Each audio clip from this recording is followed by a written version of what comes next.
This First Case Articles on the Go feature is titled Preference Lists and Picking Cases, written by Paul Wafer, BS, MBA, RN, and Hank Balch, president and founder of Beyond Clean. Over the years, we have observed many processes for getting supplies and instruments picked for surgical cases.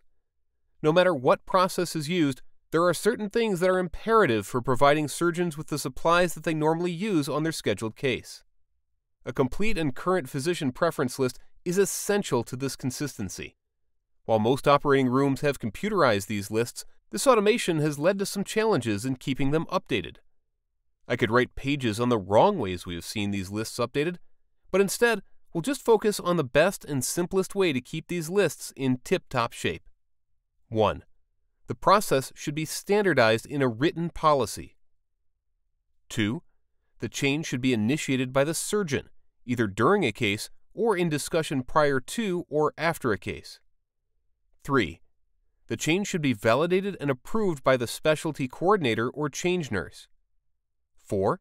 The change should be entered into the computer system by one person, typically a clerical staff member, to prevent the potential for delays.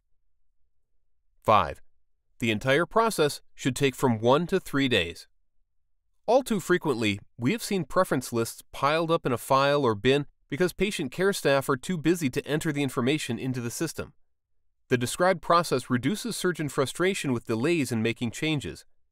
Directors should see if their system is capable of running a monthly report to see how many preference lists have been modified each month.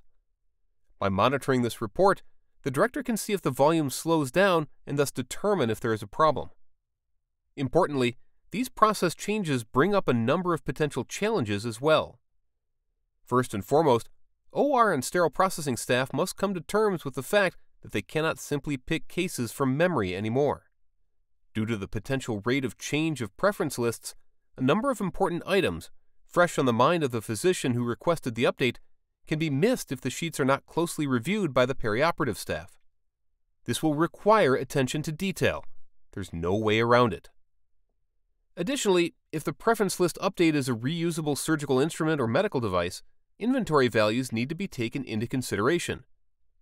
If Dr. Jones is now requesting to use the specialty needle holder tray on his high-volume cases, which only has a single tray in circulation, simply adding it to his preference list could have a substantial impact on other providers who use that tray and the overall instrument workflow in sterile processing.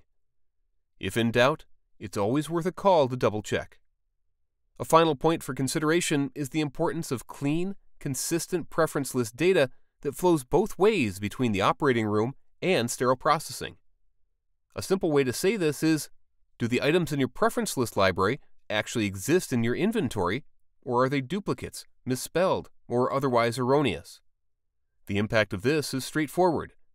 Even with a good process to update your preference lists, if your team is adding items that are actually invalid data points, then the preference list will appear correct, but still not get the provider what they need in the OR room. The reason this data must flow both ways is that any updates made by material management or sterile processing in relation to the products being stocked must be carried over into the preference card library for selection. Without this step, the team will consistently be frustrated by errors and waste hours trying to figure out why case carts continue coming up half-baked.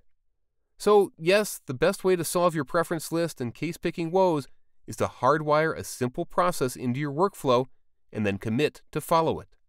But in order for that to work, you must think about and address the implications for these changes, be they cultural, technological, or just plain willpower.